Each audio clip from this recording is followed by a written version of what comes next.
আর্থসামাজিক উন্নয়নে বাংলাদেশের প্রেক্ষাপটে কারিগরি শিক্ষা ছাড়া অন্য কোন বিকল্প নেই।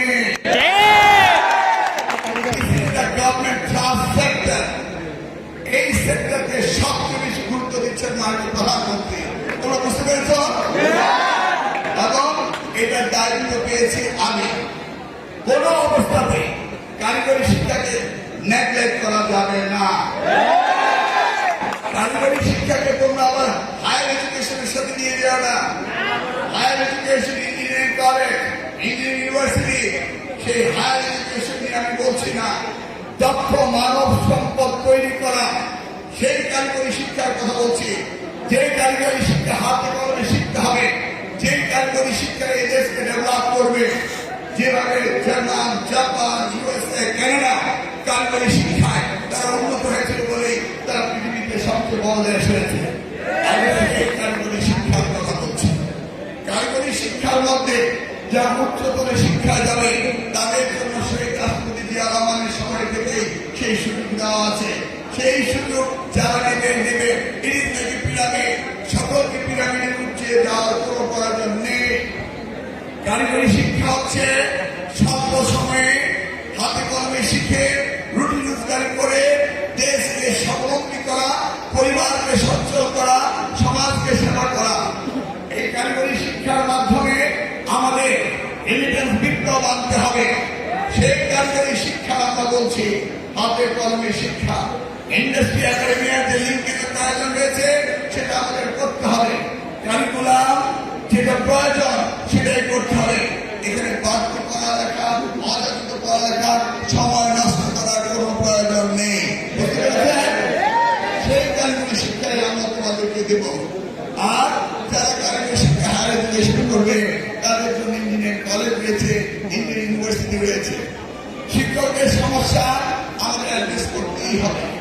তোমাদের আবাসন সমস্যা, সকলকে এই গণপ্রজাতন্ত্রী বাংলাদেশ সরকারের আবাসন দেওয়ার মতো সম্পদ আমাদের নেই, কিন্তু একটা মিনিমাম পার্সেন্টেজ দিতে হবে। সেই জায়গাটিতে তোমাদের অপূর্ণতা রয়েছে, সেটা আমরা অ্যাড্রেস করবো। কিন্তু সেটা তুমি বসে থেকো না, কারণ তোমাদেরকে লেখাপড়া করতে হবে, পরিবারকে দেখতে হবে এবং দেশকে দেখতে হবে। আমরা অত্যন্ত ভাগ্যবান বাংলাদেশ। কারণ তুমি জানো, এই তোমরা ৪,৫০০ স্টুডেন্ট এই এই ধরনের নামি দামি পরিবেশে পৃথিবীর অন্যান্য উন্নত বিশ্ব রয়েছে, কিন্তু ছাত্র পাওয়া যায় না। আমাদের দেশে মানব সম্পদ, মানবে ভরপুর। আমাদের দেশে মানুষের কোনো অভাব নেই, কিন্তু মানবকে সম্পদে রূপান্তরিত করতে হবে। এই দায়িত্বটি হচ্ছে সরকারের, এই দায়িত্বটি হচ্ছে এখানে যারা বসা করে। তোমরা জানো, উন্নত বিশ্বে বেশি মানুষ মারা যায়, কম মানুষ জন্মগ্রহণ করে। এই মানুষকে Japan, Canada, German, south Korea, America, পৃথিবীর সব দেশে মানুষের অভাব।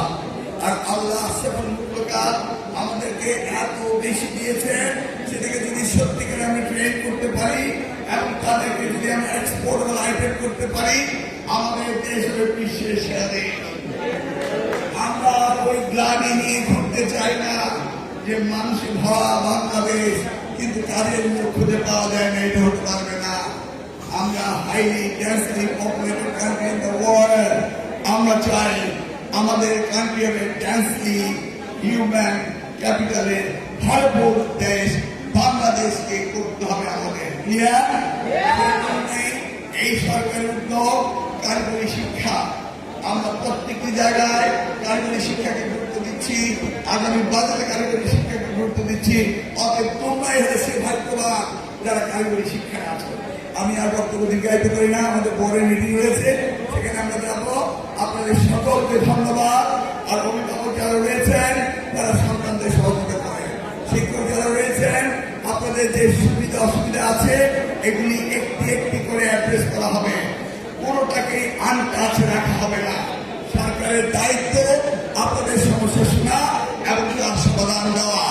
সরকারের দায়িত্ব সমস্যা বাড়ানো নয়, সরকারের দায়িত্ব যুদ্ধের সমস্যাকে রেখে দেওয়া নয়। ক্লিয়ারলি বুঝেছেন? এখানে আপনাদের বিগত সরকারের সময় শ্রীলঙ্কা থেকে ট্রেনিং করে টাকা নষ্ট করা হয়েছে, কিন্তু রেজাল্ট আমি দেখিনি। যে যে ট্রেনিং করেছেন তার ট্রেনিং এর রেজাল্ট আমি দেখতে চাই। যে যা কাজ করবেন জবাবদিহিতা দেখতে চাই। এই পলিটেকনিক ইনস্টিটিউটে প্রত্যেকটি ক্লাসরুমে সিসি ক্যামেরা সেট করতে হবে এবং টিচাররা ছাত্রদের সামনে কি পড়া সেটা আমি ঢাকায় বসে দেখবো। কোনো ফাঁকি চলবে না, না তোমাদের চলবে না আমাদের চলবে। জবাবদিহিতার সম্মুখীন তোমাদের হতে হবে। আপনার ক্লাসরুমের টিচার যান কিনা, পড়ান কিনা, স্টুডেন্টের রেসপন্সিবল কিনা, এইটা অবজার্ভ করতে হবে। আমি যে যে বিষয়গুলোতে কথা বলেছি, এই বিষয়গুলো এখন আমাদের মঞ্চে যারা আছেন তারা 3 দিন করে তাদের কবিতারি ওয়ার্ড করবে। কারণ এখন বলেছি এখন তো হবে না, ওনারা বলে দেবেন যে আমরা এটা করবো, এতদিনের মধ্যে করবো। সেইটা শোনার জন্য একদিনে 3 মিনিট করে বক্তৃতা